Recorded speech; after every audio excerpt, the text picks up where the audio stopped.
Amis de la culture, bonjour. On est en plein hiver et on est mi-janvier, il fait entre 0 et 2 degrés là je pense. C'est pour ça que j'ai sorti le bonnet. Et la rivière, juste derrière moi, commence à monter, hein, je vous l'avais expliqué. Le terrain il est inondé au moins dans la partie basse pendant quelques semaines en plein hiver.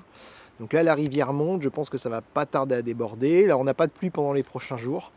Mais je pense que voilà, aux prochaines pluies, je pense que la rivière va sortir du lit, en sachant qu'il y a un plan d'eau en amont, et je pense que c'est aussi la gestion de ce plan d'eau qui fait qu'il y a de l'inondation en aval.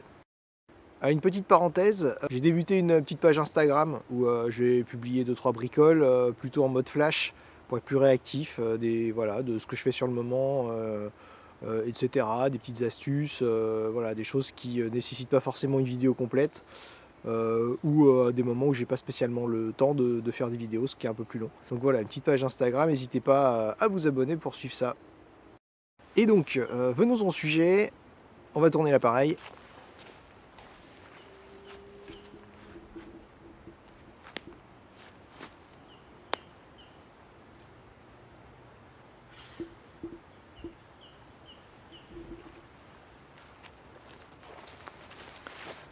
Voilà, le louche n'a qu'à bien se tenir.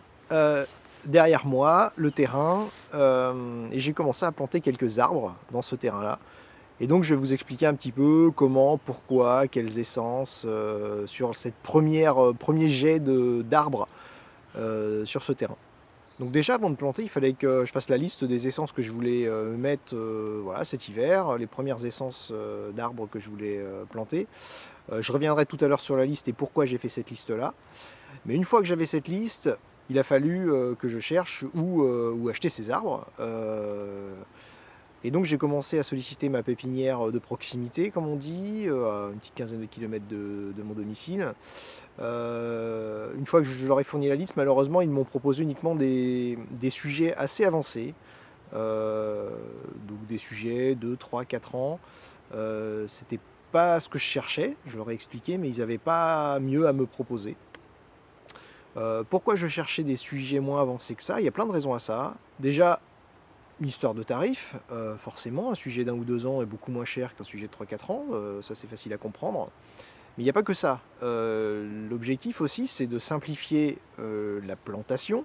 C'est-à-dire qu'au lieu de faire un trou de 50 cm, on n'a plus qu'un trou de 20 cm à faire, une taille de bêche en gros, donc c'est beaucoup plus rapide et plus simple, surtout quand on a pas mal d'essence à planter. Là j'ai fait une dizaine d'essences, du coup ça m'a mis 1 heure à planter 10 arbres, alors que si j'avais eu des mottes comme ça, ou même des racines nues de cette taille-là, il aurait fallu que je passe une demi-heure par essence, j'aurais passé ma journée, quoi. Donc déjà c'est le premier intérêt, le fait de prendre des sujets jeunes, comme ils sont plus petits, c'est beaucoup plus simple à planter. Ensuite on se dit aussi que la reprise est plus simple sur des petits sujets que sur des hautes tiges, sur des sujets qui vont faire 2 mètres, où là il va falloir effectivement faire attention à l'arrosage, faire attention à plein de choses, surtout s'il y a déjà une ramification qui est assez importante, qu'il y ait pas mal de feuilles, il va falloir faire attention à plein de choses, notamment sur les 2-3 premières années. Sur des sujets petits, on va pouvoir les laisser se débrouiller beaucoup plus facilement. Donc les petits sujets, effectivement, moins chers, plus simple à planter, meilleure reprise, moins de besoin en eau, et souvent à 5-10 ans on ne voit plus la différence parce qu'ils ont souvent rattrapé les sujets qu'on aurait pu planter qui avaient déjà 3-4 ans, qui vont peut-être végéter un petit peu plus au départ. Donc voilà, plutôt intéressant. N'hésitez pas à vous tourner sur des sujets jeunes et en se disant qu'à 10 ans on ne voit plus les différences. Ça vaut le coup pour les fruitiers aussi, hein, pour les pommiers, etc. C'est toujours plus intéressant. Effectivement, c'est moins visuel tout de suite qu'un grand arbre tout de suite dans le jardin, mais moi ici, par rapport à mon objectif, on se met toujours l'objectif à vue, hein, ici je m'en fiche un peu. Et donc comme ma pépinière de proximité n'a pas pu me fournir ce que je voulais, je me suis rapproché d'une pépinière en ligne, qui est Atmosphère, que j'avais déjà utilisé par le passé, j'avais déjà fait des commandes, plutôt satisfait globalement. Donc j'ai fait cette commande à l'automne, septembre peut-être, octobre, et ils m'ont expédié, une fois que les arbres étaient en repos végétatif, au mois de décembre, des racines nues que j'ai pu planter ici. Les racines nues, si on ne les plante pas tout de suite, on les met en jauge pour protéger les racines, mais moi j'ai pu les planter assez rapidement, là, 1 ou 2 jours après la réception, donc a priori pas de souci. Alors un mot sur la plantation, j'ai commencé dans l'automne à venir planter des piquets hein, de récupération, bientôt on les voit derrière moi. L'objectif là c'était simplement d'essayer de répartir une dizaine d'arbres à entre 3 et 5 mètres d'écart pour avoir un premier maillage de premier arbre. C'est pas forcément les arbres de canopée définitifs, c'est simplement voilà, au ressenti, un positionnement d'arbre, un peu au feeling en se baladant sur le terrain. Et donc une fois que j'ai mis ces piquets, c'était plus simple lors de la plantation de directement mettre au pied des piquets les arbres récupérés. Je vous en reparlerai une fois, on va faire le tour des arbres, hein, je vais vous montrer tout ça bien sûr. Mais un petit mot avant, une fois que j'ai planté les arbres, donc on était sur avant Noël à peu près, je suis revenu voir 1 ou 2 semaines après, j'ai un peu trop fait confiance à la faune locale pour respecter mes plantations, et notamment je suppose peut-être chevreuil, peut-être ragondin, peut-être lapin, je sais pas quoi, mais j'ai eu un arbre déraciné et j'ai eu un arbre sectionné. Donc l'arbre déraciné, je l'ai remis en godet à la maison dans du terreau, et l'arbre sectionné, je l'ai bouturé. Je vous dirai après c'est quelles essences. Mais voilà, donc un peu de confiance en la faune. Du coup, je suis revenu début janvier pour protéger les arbres avec, on va le voir, des protections, des espèces de grilles un peu plastiques, voilà, que j'ai mis au pied de chaque arbre. Alors, si on en revient à la liste des arbres, quels arbres j'ai sélectionnés dans cette première intention de plantation? L'objectif, c'était pas spécialement de mettre du fruitier tout de suite, même si on en reparlera dans une prochaine vidéo, je vais quand même lancer un certain nombre de choses. L'objectif, c'était déjà d'identifier des arbres qui n'ont pas forcément une vocation alimentaire immédiate, quoique, on va en reparler, mais des arbres qui vont venir me structurer, m'améliorer le terrain, qui vont avoir des croissances plutôt rapides.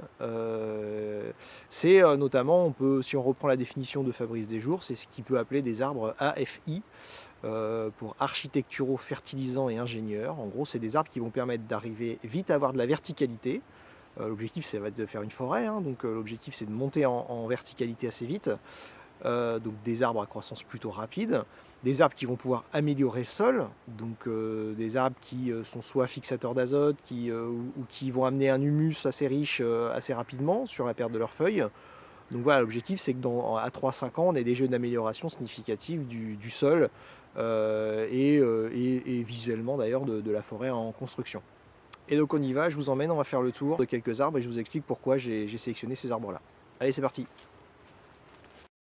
Alors déjà un exemple ici, on voit le piquet et on voit ce que j'ai rajouté, c'est ce petit filet, filet de protection pour chevreuil. Alors c'était des grands filets, 2 fois plus grands que ça, mais moi je les ai coupés en 2. Le fait d'avoir des petites essences, ça m'a permis de couper en 2.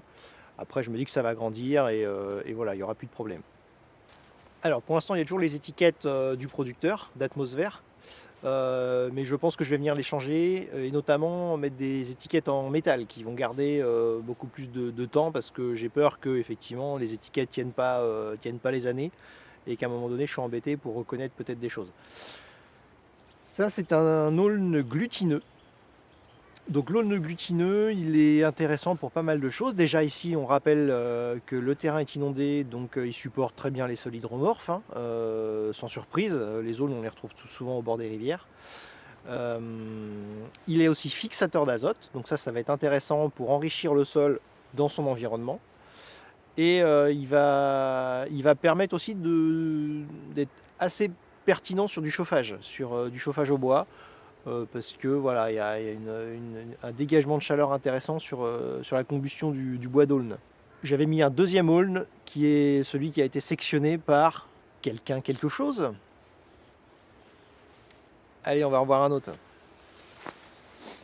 Alors, deuxième essence, un petit mot, vous voyez que j'ai pas nettoyé le terrain, mais ça je l'avais déjà évoqué, hein. L'objectif c'est pas de nettoyer le terrain en prairie, de tondre entre les arbres tout le temps. Là l'objectif c'est de profiter de la pousse naturelle de la forêt, parce que comme je l'avais déjà évoqué dans la succession végétale, la forêt ici, si je fais rien, va arriver, il n'y a pas de débat.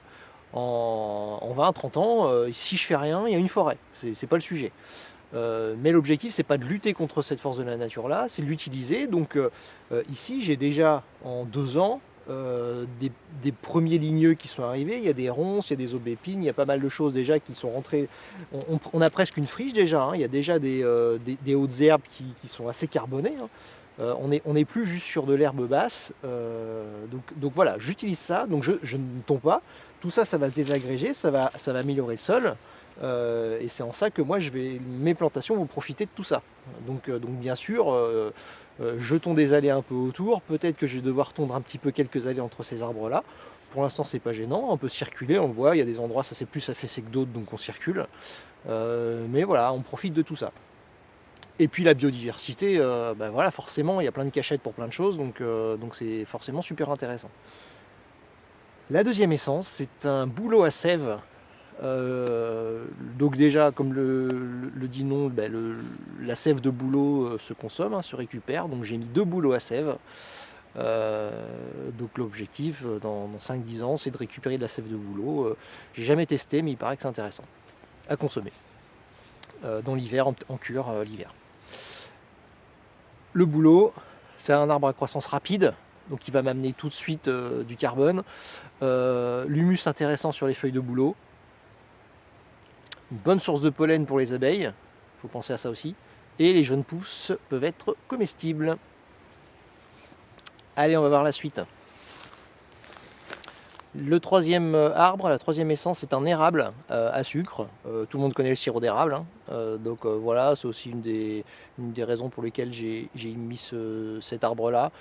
C'est un arbre pas exigeant sur le sol, qui est très bien en AFI, comme j'évoquais tout à l'heure. Donc qui va m'amener de la matière, qui va pousser vite, qui va pas être exigeant et qui va améliorer le sol autour de lui aussi. Par son humus et par sa présence tout simplement. Allez, suivant. Donc ici j'ai juste planté un poteau, j'espère comme ça récolter du bois de charpente. Alors plus sérieusement, c'est ici que j'avais mis un arbre qui était déraciné, c'était un tilleul à petites feuilles, les petites feuilles comestibles. Donc je l'ai mis à la maison pour l'instant, mais je reviendrai le mettre peut-être au printemps ou à l'hiver prochain, je verrai. Toujours des ronces, hein, un peu partout. Les ronces, c'est l'étape naturelle pour aller de la prairie à la forêt, j'en avais déjà parlé. Donc là il y en a, voilà, ça commence à pousser. Ici j'avais dit que j'avais pas mis de fruitier, c'est l'exception. J'ai mis un cormier, Sorbus domestica. Ça fait des cormes, hein, des fruits. Voilà, donc un cormier sur le terrain. Un petit dernier pour la route. Un Salix viminalis, dit osier ou saule des vanniers. Je l'ai mis ici, on est dans le bas du terrain, juste à côté de la rivière, parce que clairement le saule c'est comme l'aulne, c'est pas gênant qu'il ait globalement les pieds dans l'eau. Ici on est aussi dans le coin du terrain, la rivière coule vers ici, donc on est au plus loin, et quand la rivière déborde, dans cette haie derrière, là juste derrière les osiers, du coup derrière l'oseraie on peut dire, c'est là où la rivière va charrier les feuilles, les branches, un certain nombre de choses, donc je pense qu'on a une fertilité assez importante ici. La haie sert de filtre finalement à tout ce que la rivière qui déborde va ramener. Donc je pense qu'ici on va avoir une zone intéressante à surveiller dans les années à venir. Donc osier, ce que j'ai fait c'est que j'ai coupé tout de suite quelques branches que j'ai bouturées en direct dans le sol. Parce que l'osier, voilà, il se bouture assez vite, hein. Le saule globalement se bouture assez facilement. Donc je ne l'ai jamais testé, donc là je le teste ici. J'ai directement planté 3 boutures d'osier juste à côté et on va voir si ça repart bien, on verra ça au printemps. J'en ai aussi récolté pour mettre en godet à la maison, pour aussi sécuriser la multiplication de l'osier. L'objectif ici c'est pour principalement de la vannerie. On récupère les pousses de l'année et puis on peut essayer de faire de la vannerie, donc on pourra s'amuser à ça. Et voilà, j'en ai fini avec ces premières plantations. On va pouvoir se retourner au chaud là, parce que je commence à avoir les pieds gelés. La saison va redémarrer, on va bientôt pouvoir faire les premiers semis, d'ici mi-février, les premiers semis de piments, poivrons, aubergines et compagnie, au chaud à la maison. Je pense pas que je relance de patates douces cette année, mais j'en reparlerai. Et puis je referai une petite vidéo ici, sûrement prochainement, pour vous montrer une autre façon de planter des fruitiers. Allez, à la prochaine. Ciao.